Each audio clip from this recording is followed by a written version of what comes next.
Très heureux, mesdames et messieurs, très chers téléspectateurs. Vous êtes très nombreux à devoir nous suivre. Nous vous disons un grand merci de nous soutenir, comme nous avons l'habitude de vous demander.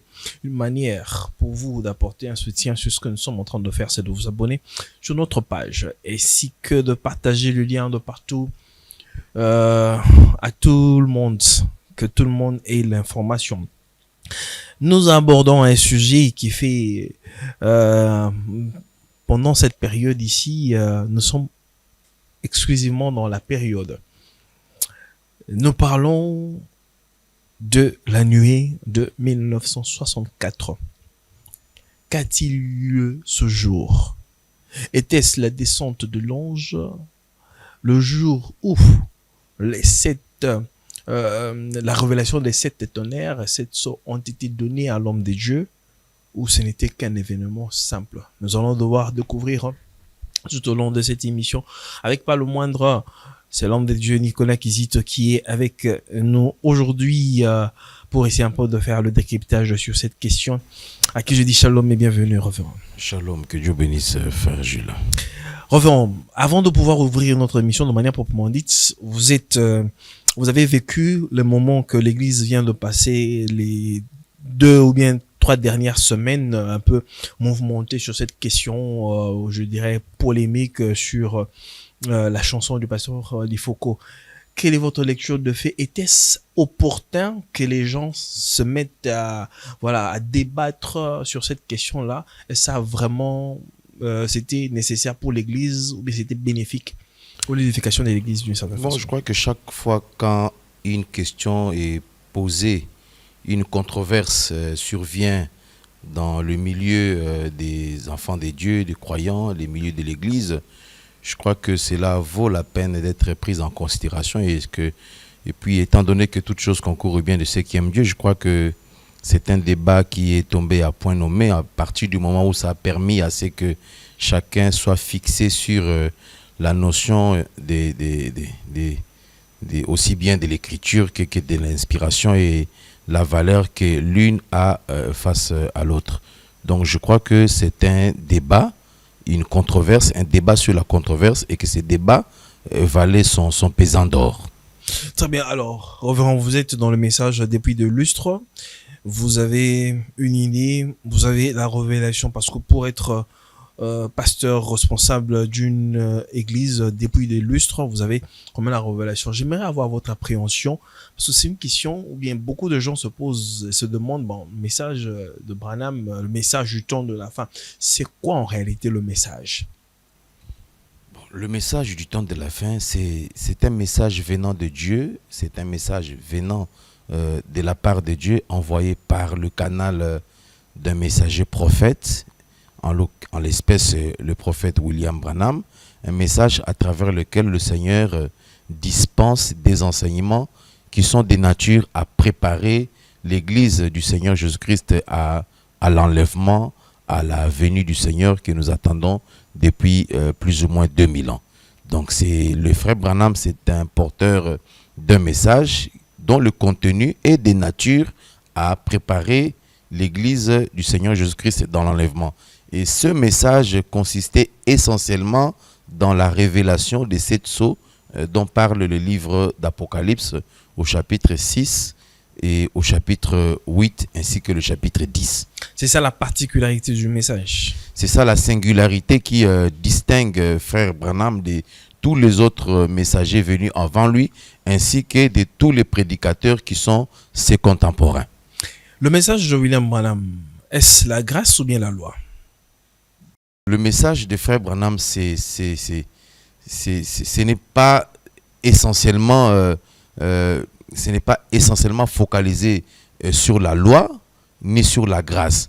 Le message de frère Branham, c'est un message divin qui a un objectif précis, notamment de sauver l'humanité du jugement qui est imminent et en même temps d'exercer un jugement sur le monde qui aura rejeté la parole de Dieu.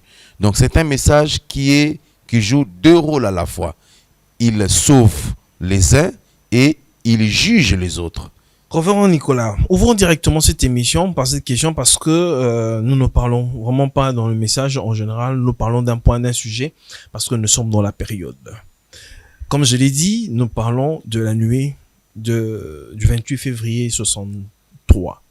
Faut-il célébrer cette date du 28 février dans le monde du message ou non? Bon, moi personnellement, je ne sais pas à quoi est-ce que vous faites vraiment allusion parce que je ne crois pas qu'il y ait eu un événement le 28 février 1963. Sauf si vous me rassurez que vous êtes en train de parler sur la nuée qui a été photographiée à l'occasion où les 7 anges ont rencontré le frère Branham. Et Oui, à ces sujets, je parle de cet événement-là. voilà, à ces sujets, il faut préciser, il est important de préciser que les 7 anges ont rencontré le frère Branham précisément le 8 mars 1963 à 8 heures du matin. Donc la théorie selon laquelle les 7 anges auraient rencontré le frère Branham le 28 février 1963 est une fausseté, disons-le carrément comme ça, est un dérapage historique qui ne correspond ni à la vérité, ni à la vérité, ni à la réalité historique. Donc, les 7 anges ont rencontré le frère Branham, le prophète, exactement le 8 mars 1963 à 8 heures du matin. Le 8 mars. Le 8 mars 1963 à 8 heures du matin. Qu'est-ce qui fait qu'il y a trop de divergences aujourd'hui dans le message? D'autres personnes disent que William Branham était là, bel et bien, ce 28 février, là, il a rencontré les anges qui sont venus et ils ont formé cette constellation-là. Il était même dans la constellation. Et d'autres disent que ce qui s'est passé le 28 février n'était qu'une vision préalable qu'il avait reçue en décembre 1962. Non, ce qui s'est passé le 28 février n'est pas une vision. Le 28 février, il ne s'est rien passé. La vision elle-même s'est déroulée, je crois, dans la journée du 22 décembre 1962. Et cette vision a été accomplie le 8 mars 1963 quand les 7 anges ont rencontré le frère Branham sur la montagne du soleil couchant. Voyez-vous? Et donc, persister à soutenir, persister à défendre la théorie selon laquelle frère Branham aurait rencontré les 7 anges le 28 février 1963, c'est exactement ressembler à des personnes qui persistent à soutenir que Jésus est né le 25 décembre d'une certaine année, alors que l'histoire ne le confirme pas, la réalité ne le confirme pas, la réalité historique non plus ne reconnaît pas un tel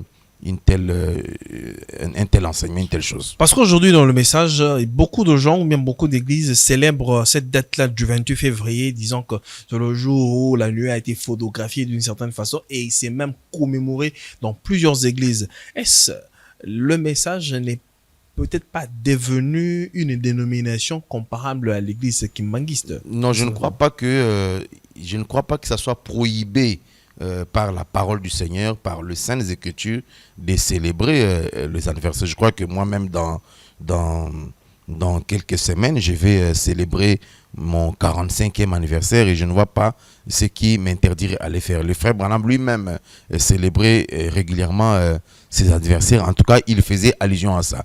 Et chaque année, il me semble que le chrétien célèbre la naissance de Jésus-Christ en considérant que ce dernier serait né le 25 décembre de l'an 0. Donc, au sujet de la question de savoir s'il est scripturairement établi qu'un chrétien peut célébrer la naissance de Jésus ou qu'il peut célébrer la venue de cet ange, je ne vois pas en quoi est-ce que cela briserait les Écritures à partir du moment où il est établi que dans la Bible, lorsque les enfants d'Israël ont quitté l'Égypte en traversant la mer Rouge, je crois, en traversant le Jourdain, l'Éternel a ordonné à ce que Josué prenne 12 pierres, n'est-ce pas, et que ces 12 pierres-là soient érigées en monument pour que chaque année, à cette date-là précise, n'est-ce pas, que les enfants d'Israël commémorent leur sortie du pays de l'Égypte et la traversée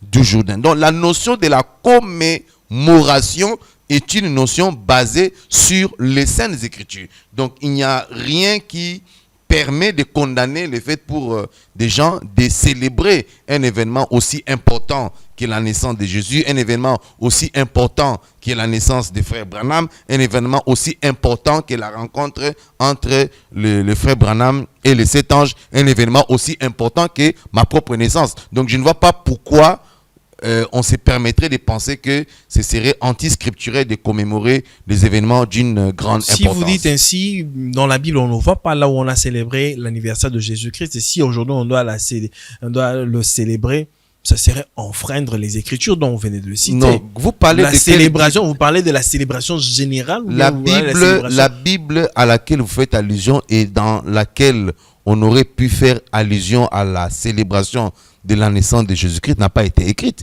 La Bible s'est arrêtée au livre d'Apocalypse. Donc, rassurez-vous que si on avait écrit, n'est-ce pas, des livres au cours des âges, si on avait écrit ce qu'on appellerait la Bible au cours des âges, longtemps après la naissance de Jésus-Christ, je crois que on rencontrerait justement des écrits retraçant, n'est-ce pas, le souvenir de la célébration ou de la commémoration de la naissance de Jésus-Christ.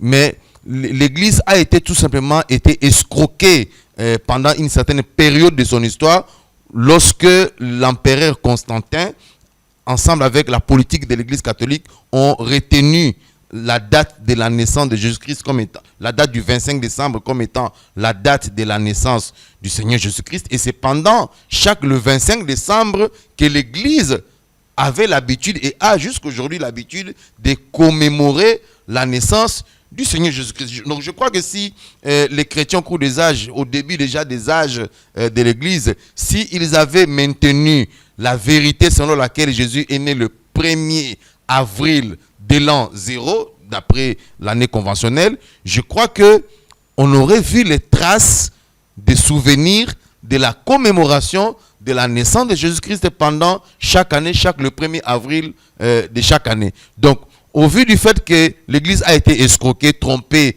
à partir du concile de Nicée avec Constantin, il y a eu la date du 25 décembre qui a été retenue comme étant celle faisant allusion à la naissance de Jésus-Christ. Et l'Église la commémore chaque année. Voyez-vous? Donc, à la question de savoir est-ce qu'il est biblique de commémorer la naissance de Jésus-Christ, c'est exactement comme répondre à la question de savoir est-ce qu'il est biblique, scripturaire, de commémorer un événement aussi important que la sortie de l'Égypte.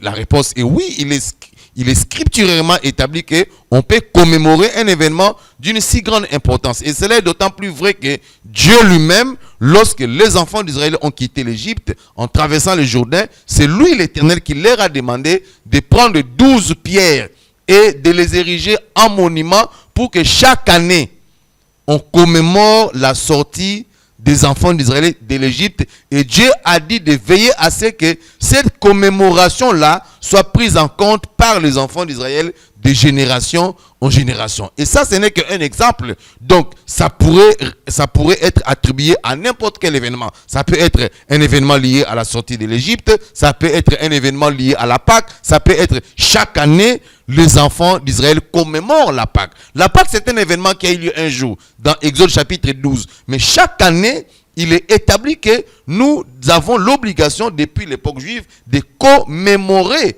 n'est-ce pas, la célébration de la Heureusement, Pâque.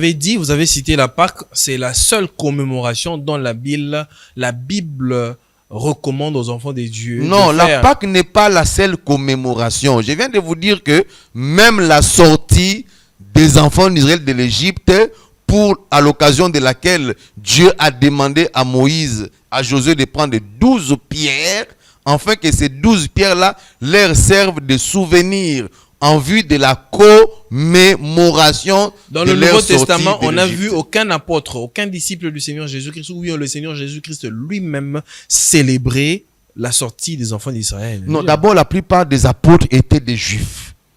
Les Paul étaient des Juifs, les Pierre étaient des Juifs. Rassurez-vous que tous ces apôtres-là, dans leur synagogue, ils commémoraient la fête de Pâques. Même Jésus lui-même, quand il était sur la terre, bien qu'il prêchait les vérités sur le nouveau royaume, le royaume des cieux, Jésus célébrait Jésus participait, n'est-ce pas, à la commémoration des fêtes juives. La Sainte Seine à laquelle nous faisons allusion dans la Bible a été prise à l'occasion d'une fête juive, la Pentecôte, pendant laquelle le Saint-Esprit est descendu sur les apôtres. Donc vous voulez dire que Hanouka était aussi fait partie de la fête de Juifs. Moi je parle de la Pentecôte dont ça la fait Bible partie parle. de cette fête. L'événement de Actes chapitre 2 dont parle la Bible a eu lieu au moment de la commémoration d'un événement biblique tel que exigé par le livre de Lévitique chapitre 23.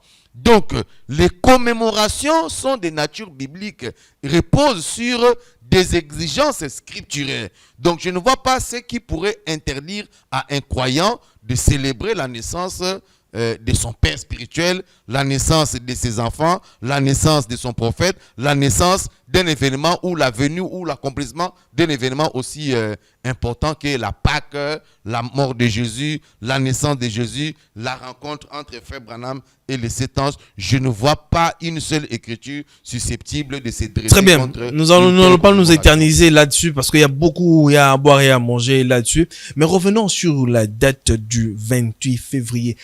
Revenons. Qu'est-ce qui s'y passe? Aujourd'hui, il y a des groupuscules, il y a des interprétations.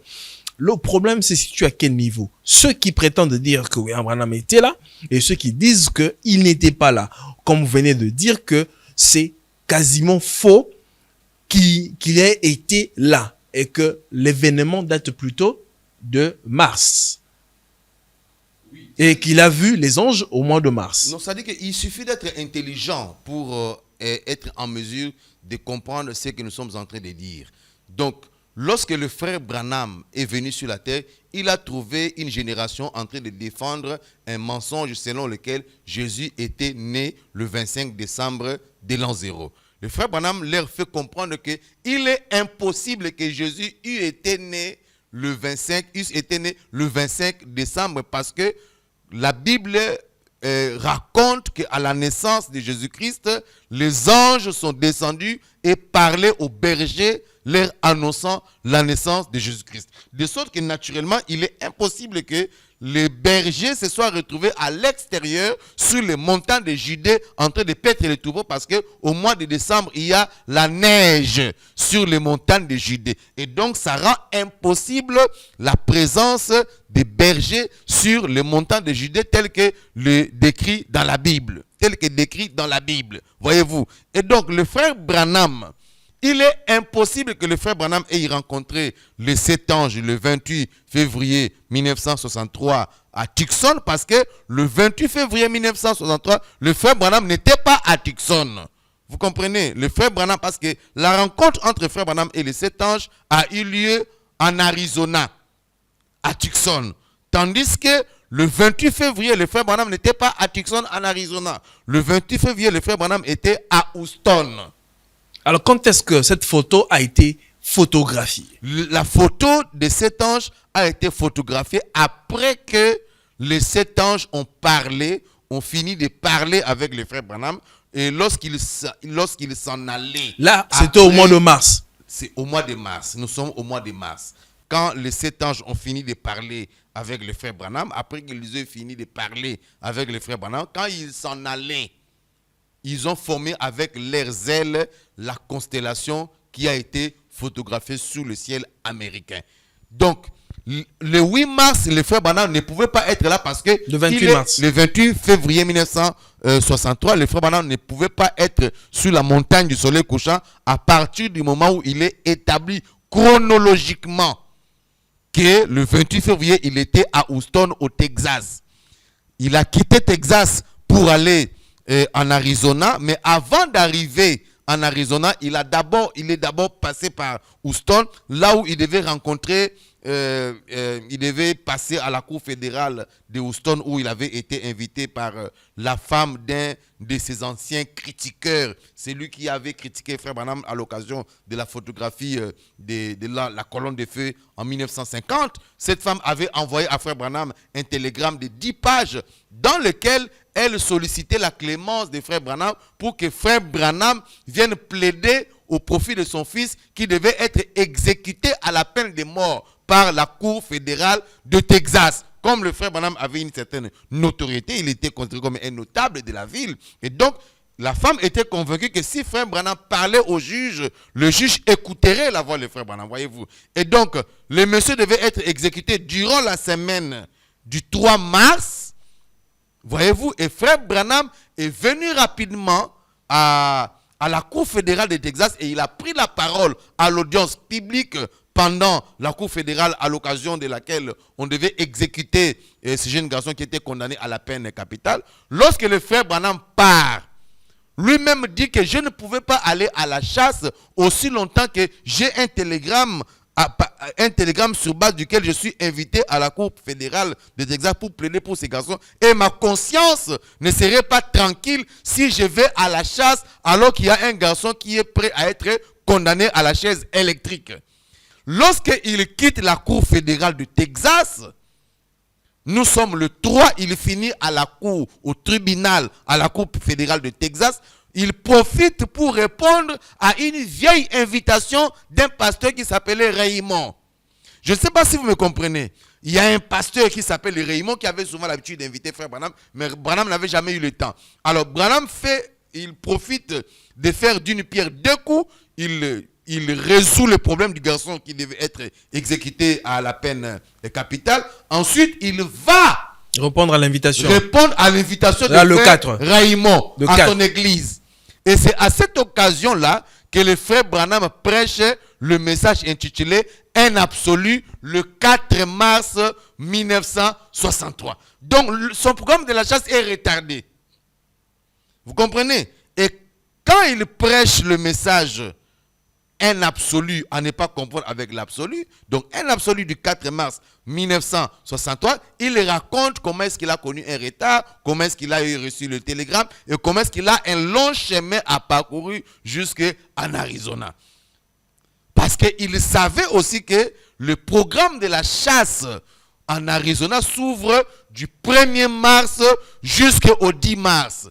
Avant le 1er mars, les portes de la chasse sont fermées aux États-Unis d'Amérique. Vous comprenez? Donc, célébrer la venue de cet ange, la rencontre des frères Branham avec les anges, le 28 février 1963, c'est méconnaître même comment les choses fonctionnent aux États-Unis d'Amérique. Je suis étonné que même les gens qui vivent aux États-Unis, qui visitent régulièrement les États-Unis, ils continuent à commettre des erreurs aussi grossières de l'histoire et péchant contre la chronologie des événements. Alors, révérend, parce que vous dites l'événement a plutôt eu lieu au mois de mars, comment se fait-il aujourd'hui, on parle du 28 février, où le jour où les anges ou bien la nuit a été photographiée? L'événement a eu lieu en mars, mais ici on parle de février. C'est quand les anges ont fini de traiter avec William Branham et ils montent et ils forment cette constellation-là. Ça donne une forme ainsi de suite. Alors, c'est un peu de concilier entre les deux événements. Je vais justement expliquer ces problèmes-là aujourd'hui. C'est-à-dire que l'événement ayant eu lieu le 8 mars 1963, l'événement apparaît dans le journal pour la première fois le 17 mai 1963. L'événement a eu lieu le 8 mars et cet événement apparaît pour la première fois le 17 mai 1963. Ça veut dire qu'il s'est écoulé plus ou moins 3 mois ou presque 4 mois avant qu'un événement d'une si grande importance soit apparu dans un journal américain. Et donc, le temps se sont suffisamment écoulés pour affecter la mémoire des journalistes. Parce que entre le moment de l'événement et le moment auquel cet événement est publié dans un journal, le moment est si long que cela est susceptible d'affecter la mémoire des journalistes. Et l'erreur, justement, est partie de la date mentionnée par les journalistes qui ont élaboré le journal du magazine Life.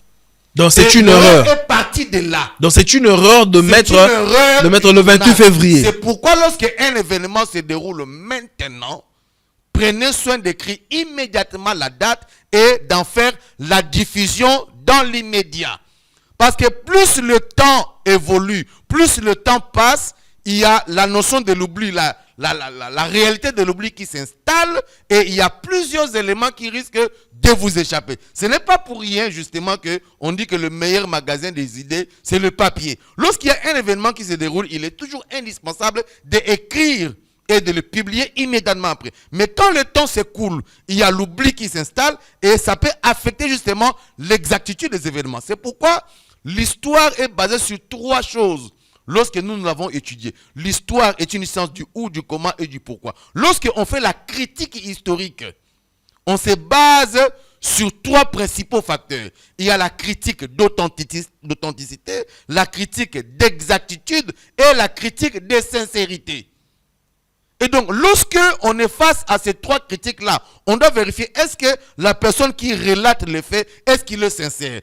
Est-ce que la personne qui relate les faits, est-ce qu'il dit les choses exactement telles qu'elles se sont déroulées par rapport aux dates et aux lieux? Est-ce que la personne qui relate les faits, il est l'auteur ou il est authentiquement établi qu'il est mieux placé pour raconter les faits? Voyez-vous, c'est la même situation avec la mort d'une star de cinéma de l'époque de Frère Branham, que vous devriez très bien comme Marilyn Monroe, qui était une très belle femme, la plus belle femme des États-Unis ou du monde à l'époque, qui d'après Frère Branham avait le corps le plus parfait, qui était similaire au corps de Ève, la femme d'Adam, d'après Frère Branham. Cette dame-là est morte d'après tous les médecins américains. Preuve à l'appui, test scientifique, comment on appelle ça, autopsie élaborée, elle est morte empoisonnée. Et si vous cliquez sur Google pendant que je parle là, les circonstances, les causes de la mort de Marilyn Monroe, vous allez voir que les médecins ont établi qu'elle est morte d'une mort d'empoisonnement. Même si certaines informations semblent indiquer que les circonstances de sa mort restent encore mystérieuses jusqu'à aujourd'hui. Mais la plupart des médecins anglais, américains, français ont établi que la femme Marilyn Monroe est morte d'empoisonnement. Mais Dieu était descendu avant que la femme-là ne soit décédée et avait dit à Frère Branham que tu entendras à la radio et à la télévision, on parlera d'une femme qui mourra. Et on dira qu'elle est morte d'empoisonnement. Mais toi, tu diras qu'elle est morte d'une crise cardiaque. Voyez-vous? Et ce soir-là, lorsque Branham apprend à la radio que Marilyn Monroe, on a annoncé qu'elle est décédée, il est allé vérifier l'heure parce que Dieu lui avait indiqué même l'heure à laquelle la dame serait décédée. Quand il vérifie l'heure, et il a vu que c'était à quelques 2 minutes près de l'heure à laquelle l'ange avait fait allusion. Il dit, tu indiqueras que cette heure-là. Mais tous les journaux américains, les médias avaient annoncé que Marilyn Monroe est morte d'empoisonnement, ou ailleurs on dit qu'elle est morte de l'auto-empoisonnement. Mais l'ange a dit à Frère Branham qu'elle est morte d'une crise cardiaque. Mais tu ne verras aucun médecin américain, anglais, français démontrer que Marilyn Monroe est morte d'une crise cardiaque. Mais c'est une vérité qui est établie dans le message de Frère Branham. Et donc, lorsque les gens ne veulent pas reconnaître la chronologie des événements, le Frère Branham, il a été impossible qu'il se retrouve en Arizona, comme je viens de le dire, à Tucson, le 28 février 1963, parce qu'à cette date-là, Frère Branham n'était pas encore arrivé en Arizona. Mais ce sont les journaux américains qui ont eu le malheur de ne parler de l'événement qu'après un moment relativement long, et au vu de la longueur du temps que cela a pris, il est très possible que, justement, on puisse se tromper dans les dates et dans les événements. C'est la raison même pour laquelle, même quand Frère Branham lui-même fait allusion, il dit que les 7 anges, la venue de 7 anges a eu lieu le 15 mars de l'année passée. Il parle de 1962. Mais lui aussi, il faisait allusion à la date du 28. Mais je viens de vous dire, quand le Frère Branham, au mois de décembre, il dit que les 7 anges m'ont rencontré le 15 mars de l'année passée. Est-ce que le 15 mars 1962, les anges ont rencontré Frère Branham? Parce que ce que je dis là, il le dit au mois de décembre 1963. Ce que je viens de dire là, Branham le dit au mois de décembre 1963. Il dit que les 7 anges m'ont rencontré le 15 mars de l'année passée. Normalement. Le 15 mars 1962. Il n'y a rien eu. Mais le Frère Branham, au vu de la longueur du temps que cela a pris, il est possible qu'il se trompe dans ces conditions-là. Mais s'il vérifie les dates, la chronologie des événements, il peut facilement se rafraîchir la mémoire. Et donc, ce qui a trompé toute une génération, c'est la date à laquelle les journaux ont fait allusion. Mais je crois que si, juste après que l'événement eut lieu, c'est-à-dire le 8 mars, et que le 8 mars, le soir, les journaux avaient pris soin de les publier, ils auraient donné exactement la date précise. Mais malheureusement, nous avons la malchance que l'événement ait été mentionné dans un journal américain officiellement, longtemps après, plus ou moins 3 mois après, c'est-à-dire le 17 mai 1963. Branham lui-même voit la photo pour la première fois après le 17 mai 1963. Et c'est comme ça qu'il en parle pour la première fois le 1er juin 1963. C'est le 1er juin 1963 que Branham en parle pour la première fois. Donc, entre le 8 mars et le 1er juin 1963, Branham ne dit rien sur la nuée de cet ange. Donc, normalement, cette date-là devrait être changée. En réalité. Oui, mais je l'ai déjà changé, ça fait plusieurs années. Je l'ai changé, je vous ai aidé à la changer et je maintiens à vous demander de la changer telle que je suis en train d'en faire la démonstration. La première personne qui nous a aidé à comprendre cette vérité-là, c'est la fille même de frère Branham.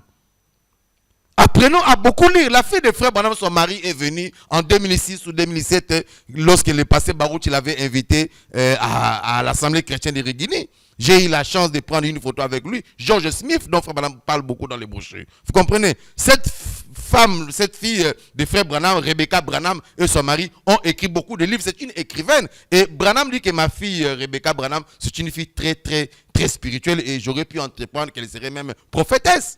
C'est la fille là, Rebecca Branham, qui a su que l'opossum avait besoin de frère Branham sur la véranda. Donc c'est une fille qui avait des sensibilités spirituelles. Et c'est elle qui a aidé, n'est-ce pas, déjà l'église dans les années 2005-2006 à faire comprendre à l'église que le 28 février, le frère Branham ne pouvait pas avoir rencontré le 7 anges parce que le 28 février, frère Branham n'était pas en Arizona. Branham était à Tucson, il était à Houston. Parce qu'il devait assister à l'audience au cours de laquelle ces jeunes garçons devaient être exécutés à la chaise électrique. C'est après ça qu'il essaie de diriger à la chasse. Il raconte l'histoire dans le message Un absolu prêché le 4 mars 1963 à Houston. Très bien, c'est acté. Je parie que, chers téléspectateurs, vous avez compris, vous qui se comprenez sur cette date-là du 28 février. L'homme de Dieu a pu vraiment éclaircir sur la question. Alors, revenons. Parlons de ce jour-là où les anges sont descendus pour rencontrer William Branham. Qu'était-ce? Était-ce la seconde venue ou bien encore la descente de l'ange, l'Apocalypse chapitre 10? Non, ce n'était pas la seconde venue. La seconde venue, c'est l'enlèvement. Quand vous dites que, quand vous posez la question de savoir si cet événement était la seconde venue, vous voulez en même temps poser la question de savoir est-ce que cet événement-là était l'enlèvement. Parce que d'après frère Branham, la seconde venue, c'est l'enlèvement. Ou, à tous les points de vue, la seconde venue s'accomplit en même temps que l'enlèvement. Parce que c'est l'église qui est enlevée et c'est Jésus qui vient. Donc quand Jésus vient, il vient pour enlever son église. Voyez-vous? Mais d'autres doctrines dans le message disent que cet événement-là, c'est marque la seconde venue. Non, cet événement ne peut pas avoir marqué la seconde venue parce que la seconde venue, c'est l'enlèvement. On dit que c'est une venue. Cet événement, mais Jésus est venu plusieurs fois. Jésus est venu plusieurs fois. Frère Branham l'enseigne, Jésus est venu plusieurs fois. Dans la vie de frère Branham, Jésus est venu plusieurs fois. Mais nous parlons du retour du Seigneur Jésus-Christ. C'est ce qu'on appelle la seconde venue du Seigneur Jésus-Christ. Parce que Jésus-Christ vient 3 fois. Le Seigneur Jésus-Christ vient 3 fois. Branham, pendant plus ou moins 30 ans, correspondant à la durée de son ministère, il a insisté sur une vérité fondamentale selon laquelle le Seigneur Jésus-Christ vient 3 fois. Il est venu la première fois pour racheter son église. Il vient la seconde fois pour prendre son église, pour enlever son église. Et la 3e fois, il vient avec son église. Et donc, la seconde venue et que nous attendons selon 1 Thessaloniciens chapitre 4 ne s'est pas accompli justement en 1963. Je connais à peu près les circonstances de la naissance de cette doctrine selon laquelle Jésus serait venu en 1963. Tous les prédicateurs, je dis bien tous les prédicateurs qui prêchent que Jésus est venu en 63, personne n'a prêché cela avant 1977. Personne, aucun prédicateur qui prêche aujourd'hui que Jésus est venu en 1963. Pourquoi personne n'a prêché cette doctrine-là avant 1977. Pourquoi? Voyez-vous, parce que tous nos pasteurs qui sont encore vivants aujourd'hui, les survivants de la deuxième génération, et dont les départs sont d'ailleurs imminents pour la plupart d'entre eux, vous voyez, ce n'est pas une apologie à leur mort, parce qu'on risque de les lapider comme on a voulu lapider un frère Sissoute ici, lorsqu'il fait allusion à la mort des uns et des autres, vous comprenez? Mais tous nos pasteurs des survivants de la deuxième génération, dont le départ est imminent, parce que la plupart sont déjà en train de lorgner leur tombe pour avoir déjà atteint 70 ans, 80 ans, ils ne seront pas en vie éternellement. Tous ceux qui prêchent que Jésus est déjà venu, ils le prêchent, ils ne l'ont pas prêché avant 1977. Ils l'ont commencé à prêcher après 1977 parce que après 1977, ils devaient faire face, n'est-ce pas, à l'avalanche de la population qui blâmait l'enseignement selon lequel Jésus devait venir en 1977. Et lorsque on a fait face à ce qu'on appellerait l'échec de la prédiction de frère Branham, selon eux, selon les ennemis de la vérité, comme on devait faire face à cette réalité-là, il fallait sauver les meubles. Il fallait trouver une astuce pour démontrer que les prophéties de frère Branham n'ont pas failli. Alors il fallait antidater la venue du Seigneur. En fait, c'est ça la réalité. Ils ont voulu antidater la venue du Seigneur. Mais ils ont antidaté parce qu'avant 1977, tous ils attendaient la venue du Seigneur.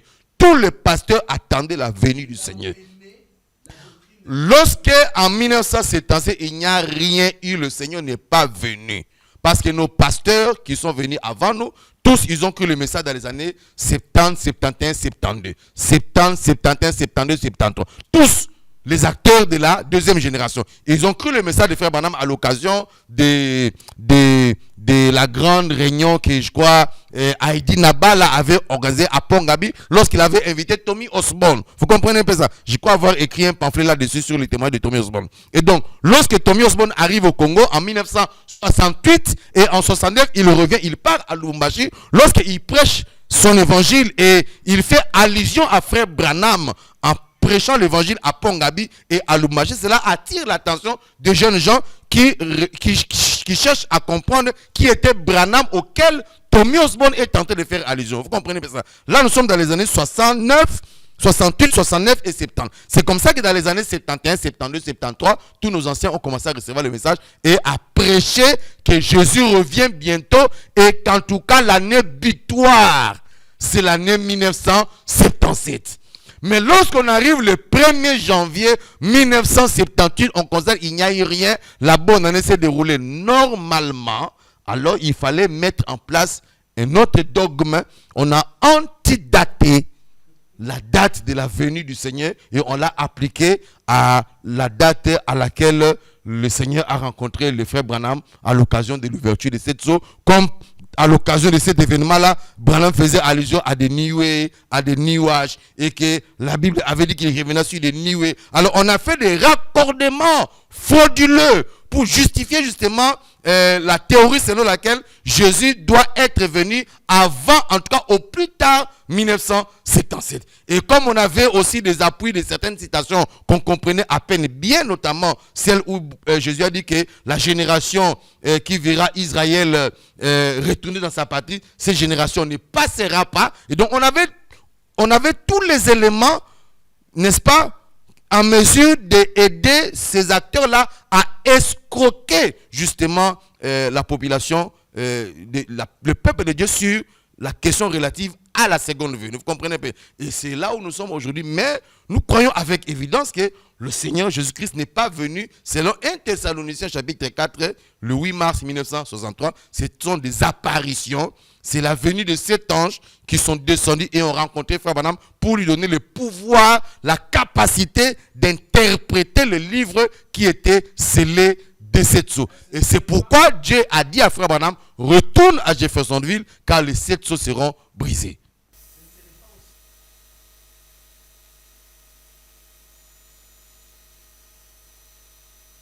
Mais Frère Branham le dit. Le Frère Branham dit clairement que lorsqu'il fait allusion au message, quelle est cette attraction sur la montagne?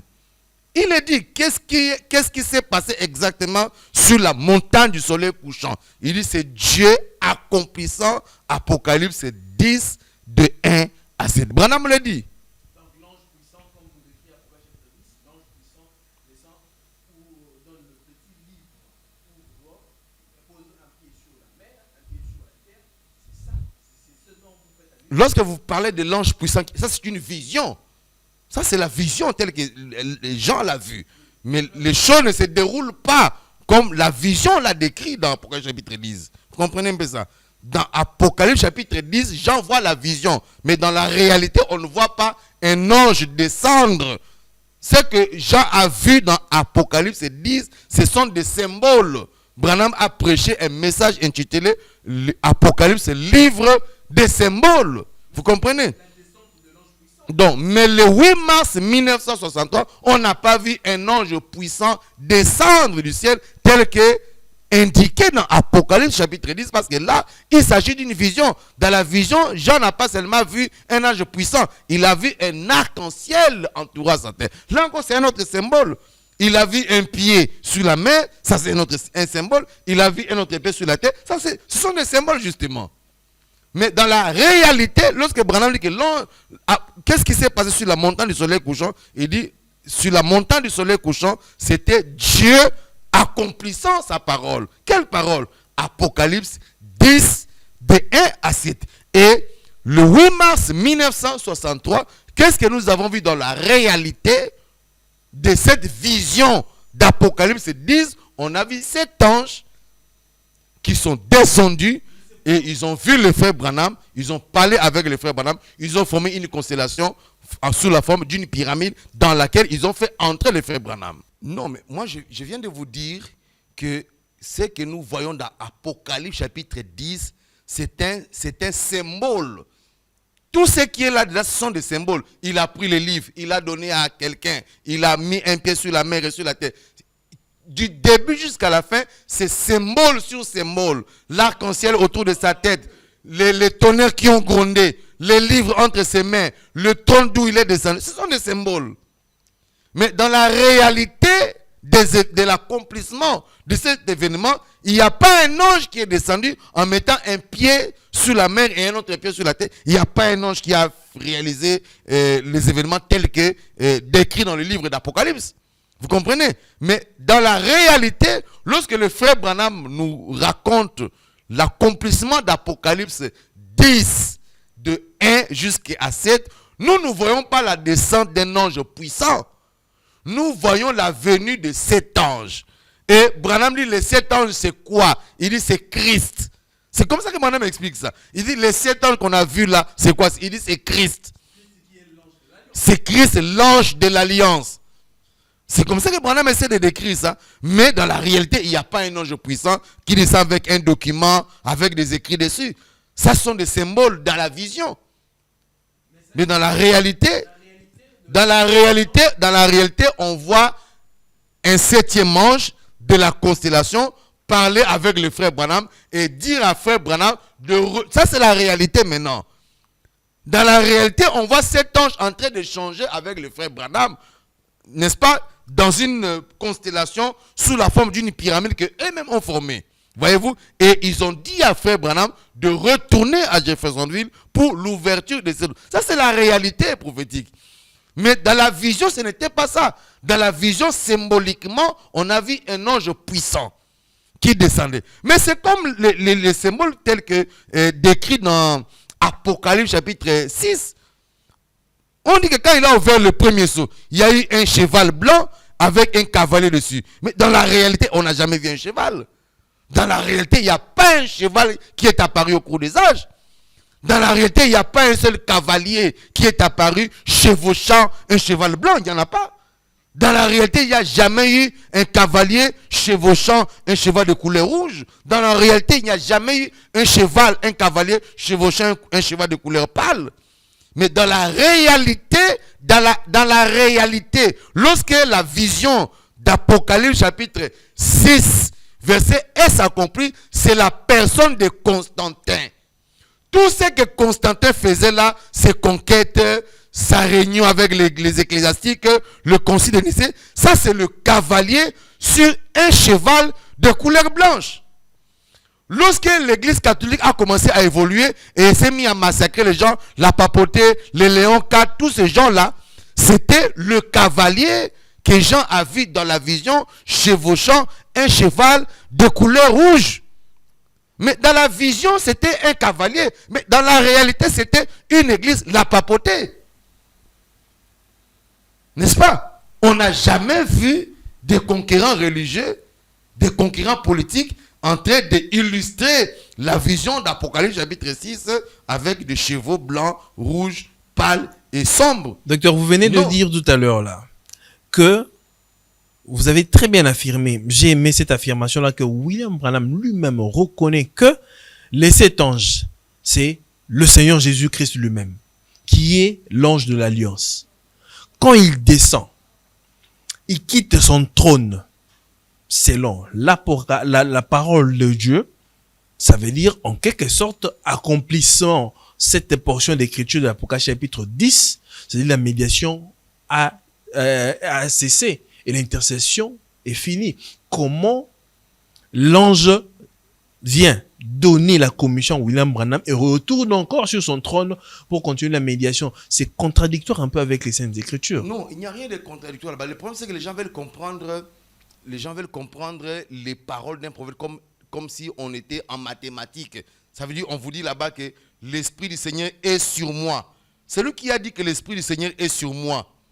C'est le prophète Ésaïe, je pense. C'est le prophète Ésaïe qui a dit dans la Bible, l'Esprit du Seigneur est sur moi. C'est conjugué au temps présent. L'Esprit du Seigneur est sur moi. Il m'a oint. Alors, on risque d'épiloguer autour de cette déclaration-là et dire, voilà, quand Ésaïe, le prophète, parlait, l'Esprit du Seigneur était sur lui, et l'Esprit du Seigneur non seulement était sur lui, l'Esprit du Seigneur l'a oint dans le but de libérer les prisonniers, de libérer les captifs, alors que tout ce que Ésaïe a dit là-bas, donnant l'impression qu'il parlait de lui à son sujet et en son temps, ne s'est jamais accompli au temps du prophète Ésaïe. Donc je crois qu'il y a un problème dans la compréhension des déclarations des prophètes, la dimension prophétique, la dimension intertemporelle des déclarations d'un prophète messager. Lorsque le même prophète Ésaïe dit qu'un enfant nous est né, comment les disciples, les membres de l'église du prophète Ésaïe comprendraient qu'il parlait d'un événement qui se déroulerait dans 800 ans? Par quelle magie? Lorsque Ésaïe vient à l'église, il dit à ses disciples qu'un enfant nous est né et un fils nous a été donné. Par quel mécanisme évangélique et prophétique les adeptes du prophète Ésaïe, s'il avait une église locale, comprendraient que le prophète Ésaïe est tenté de faire allusion à un enfant qui naîtrait dans 800 ans? Vous comprenez? Et donc, lorsqu'on écoute un prophète majeur faire des déclarations selon lesquelles l'intercession est terminée, le temps est fini, après cette série de déclarations, que je qualifierais d'ambiguës et de controversées des frères Branham, il y a eu une série organisée par le frère Branham lui-même, et c'était fait à dessein, la série de réunions de questions et réponses. Vous comprenez? Et ces séries de réunions de questions et réponses, Branham dit que je les ai organisées pour permettre à ce que nous puissions lever les équivoques sur toutes ces différentes questions. Parce que c'est dans le même contexte que beaucoup de gens qui ont écouté frère Branham, ils ont carrément affirmé que le millénium avait déjà commencé. Évidemment, c'est justement en se basant sur ces différentes citations assez particulièrement ambiguës. Et on pose la question à Frère Branham. Vous avez lu sur la bande qu'une fois que les sceaux sont brisés, que ceci s'est déroulé, le 7e sceau est brisé, le millénium commence, la venue du Seigneur. Toutes ces déclarations-là, Branham dit non. Lorsque j'ai dit que après l'ouverture des sceaux, que les sceaux sont ouverts et le temps est terminé, ça ne veut pas dire que le temps est terminé au sens propre du terme terminé. Donc là, Branham... Mais justement, c'est ça le problème. C'est pourquoi je vous dis que si nous nous basons sur ce que le prophète Ésaïe a dit, je viens de vous dire que c'est Ésaïe qui prêche qu'un enfant nous est né. Donc, une doctrine sortirait dans l'église d'Ésaïe, parmi ses disciples, que non, voilà, l'enfant est déjà né. Le prophète l'a dit. C'est ainsi dit le Seigneur. Par quelle magie, par quel mécanisme eschatologique on serait en mesure de démontrer que l'enfant auquel Ésaïe fait allusion, dans Ésaïe chapitre 9, c'est un enfant qui naîtrait dans 800 ans. Donc il faut revenir et poser la question à Ésaïe pour lui demander, mais tu as dit le jour là à la réunion qu'un enfant nous est né, cet enfant-là serait où? Il allait certainement répondre aux questions comme Frère Branham l'a fait en son temps. Nous avons la chance que Frère Branham, contrairement aux autres prophètes, a pu organiser des questions, des séries de questions et réponses pour lever les équivoques au sujet des temps, des conjugaisons utilisées pendant qu'il était en train de prêcher la parole. Voyez-vous? Et donc, on ne peut pas se baser sur le fait que le frère Branham dit que à l'ouverture du 7e sceau, le temps est terminé et le millénium commence. Là, frère Branham, en tant que prophète, il est dans deux dimensions différentes. Branham, quand il parlait sur base des visions qu'il voyait et des choses qu'il lisait dans la Bible. Vous comprenez? Alors, on ne peut pas se baser sur ça pour dire que non, voilà, c'est que ce qu'il dit là, c'est exactement comme nous le lisons au pied de la lettre. Il faut aller au-delà de ce qu'il a voulu dire. Parce que Branham dit que je crois qu'après plus de 30 ans de ministère devant vous, vous savez exactement faire la différence entre ce que je dis et ce que j'ai l'intention de dire.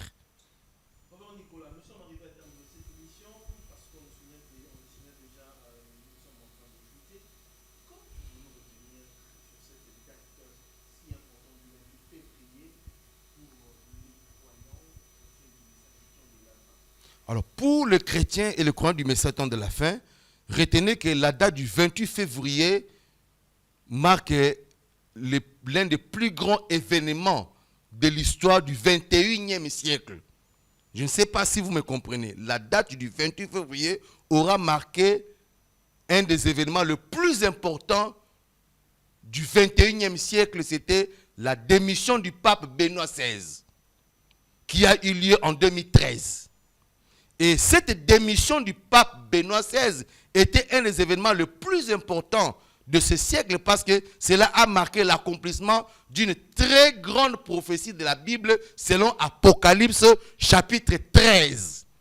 Et demain, le 28 février 2026, cela va totaliser 13 ans depuis que cet événement s'est déroulé sous nos yeux, sous les caméras du monde entier. Une démission papale au cours de laquelle l'éclair est descendu sur la basilique Saint-Pierre. Et donc, à tous les croyants du monde entier, je leur fais noter que dans de génération en génération, nous nous souviendrons toujours de cet événement qui a eu lieu le 28 février de l'année 2013. Et que demain, le 28 février, cet événement totalisera 13 ans. Et le nombre 13, c'est le nombre des États-Unis d'Amérique dans la prophétie et c'est le nombre de la papauté, c'est le nombre de la femme. Parce que le nombre 13 est basé, construit sur les vérités eschatologiques décrites dans Apocalypse chapitre 13. Et vous allez vous rappeler que 13 jours après la démission du pape Benoît XVI, le pape François Ier a été voté comme étant le 265e pape. Et donc, ce sont des événements qui auront marqué à jamais l'histoire du 21e siècle. Et plus tard, le 13 avril, je pense, le pape François Ier a construit la plus longue statue d'un pape qu'il a placée à la basilique Saint-Pierre. une statue du pape Jean-Paul II qui mesurait 13 mètres. Et donc, à jamais, nous nous souviendrons de cette date, la date du 28 février 2013 et le 28 février 2026 qui marque la 13e année depuis que cet événement s'est déroulé. Vous vous rappelez que la dernière fois que j'étais ici, je vous avais dit que la démission du pape Benoît XVI avait fait l'objet d'une prophétie que j'avais non seulement écrit dans un livre, mais je l'ai enseigné pendant plusieurs années avant que cela ne puisse s'accomplir. Et au-delà de cet événement du 28 février, nous attendons célébrer la venue de cet ange, la rencontre entre Frère Branham et les 7 anges le 8 mars prochain, c'est-à-dire le dimanche prochain en 2026. Nous célébrerons cela dans notre église et nous allons démontrer davantage ce qui s'est réellement passé entre Frère Branham et les anges le 8 mars 1963 à 8 h du matin. Il s'est passé que Frère Branham a vu cet ange qui sont venus vers lui. Ils ont formé une pyramide à 8 h, pas le soir comme prêché pendant la deuxième génération. Parce que pendant la deuxième génération, il nous a été enseigné que les 7 anges sont venus le soir pendant que le soleil s'est couché, parce que vers le soir, la lumière apparaîtra. Non, on ne peut pas, un bon chasseur ne part pas à la chasse le soir. Après 17 h, non. On part à la chasse le matin, à 8 h. Et c'est à 8 h que le frère Branham a rencontré les 7 anges qui lui ont dit retourne à Jeffersonville pour l'ouverture des 7 sceaux. C'est moi qui vous remercie.